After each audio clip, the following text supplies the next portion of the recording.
श्रीमद् भगवद गीता अध्याय 1 महात्म्य। श्री पार्वती जी ने कहा, भगवान आप सब तत्वों के ज्ञाता है। आपकी कृपा से मुझे श्री विष्णु संबंधी नाना प्रकार के धर्म सुनने को मिले जो समस्त लोक का उद्धार करने वाले हैं। हे देवाधिदेव, अब मैं गीता का महात्म्य सुनना चाहती हूँ, जिसका श्रवण करने से श्री हरि की भक्ति बढ़ती है।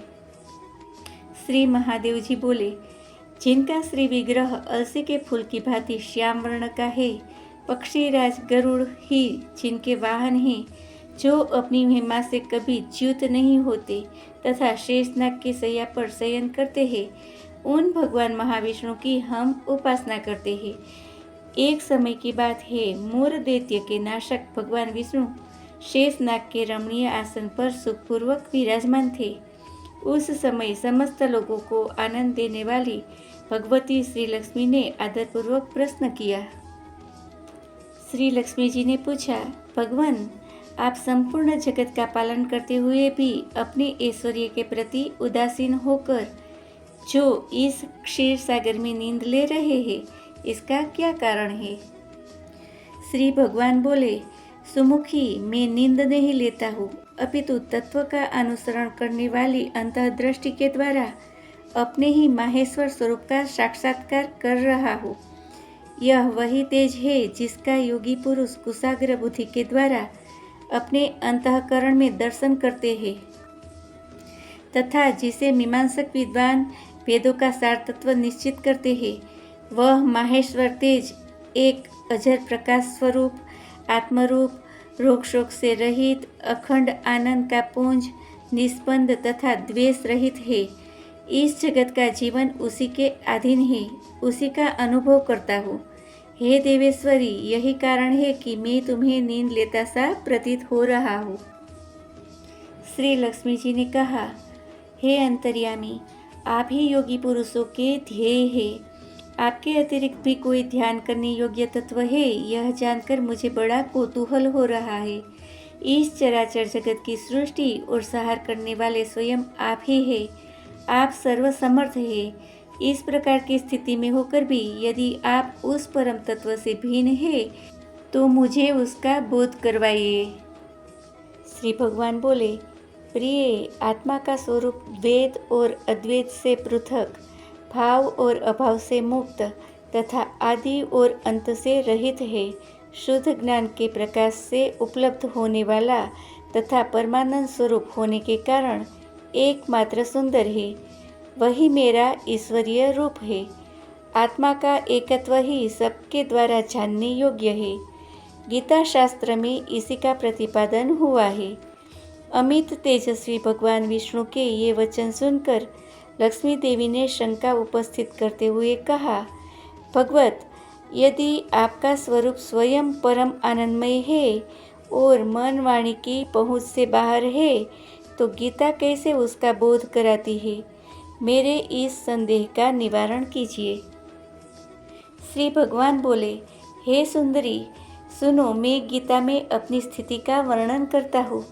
क्रमशः 5 अध्यायों को तुम 5 मुख जानो, 10 अध्यायों को 10 भुजाएं समझो तथा 1 अध्याय को उदर और 2 अध्यायों को दोनों चरण कमल जानो।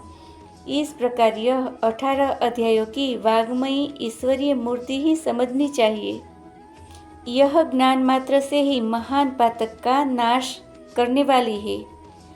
जो उत्तम बुद्धि वाला पुरुष गीता के 1 या आधे अध्याय का अथवा 1 आधे या चौथाई श्लोक का भी प्रतिदिन अभ्यास करता है, वह सुशर्मा के समान मुक्त हो जाता है।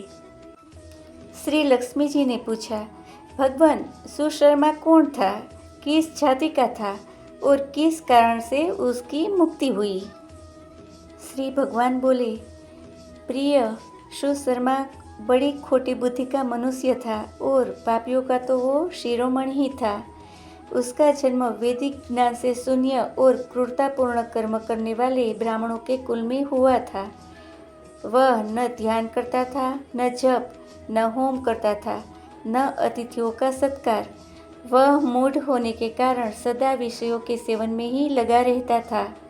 हल जोतता और पत्ते बेचकर जीविका चलाता था। उसे मदिरा पीने का भी व्यसन था तथा मांस भी खाया करता था। इस प्रकार उसने अपने जीवन का दीर्घकाल व्यतीत कर दिया। एक दिन मूढ़ बुद्धि सुशर्मा पते लाने के लिए किसी ऋषि की वाटिका में घूम रहा था। इसी बीच के काल रूपधारी काले सांप ने उसे डस लिया। सुशर्मा की मृत्यु हो गई। तदंतर वह अनेक नरकों में जा वहाँ की यातनाएं भोगकर मृत्युलोक में लौट आया और वहाँ बोझ ढोने वाला बेल हुआ। उस समय किसी पंगु ने अपने जीवन को आराम से व्यतीत करने के लिए उसे खरीद लिया। बेल ने अपनी पीठ पर पंगु का भार ढोते हुए बड़े कष्ट से 7-8 वर्ष बिताए। एक दिन पंगु ने किसी ऊंचे स्थान पर बहुत देर तक बड़ी तेजी के साथ उस बेल को घुमाया। उससे वह थककर बड़े वेग से पृथ्वी पर गिरा और मूर्छित हो गया। उस समय वहाँ कुतूहलवश आकृष्ट हो बहुत से लोग एकत्रित हो गए। उन जन समुदाय में से किसी पुण्यात्मा व्यक्ति ने उस बेल का कल्याण करने के लिए उसे अपना पुण्य दान किया। तत्पश्चात कुछ दूसरे लोगों ने भी अपने अपने पुण्यों को याद करके उन्हें दान किया। उस भीड़ में एक वेश्या भी खड़ी थी।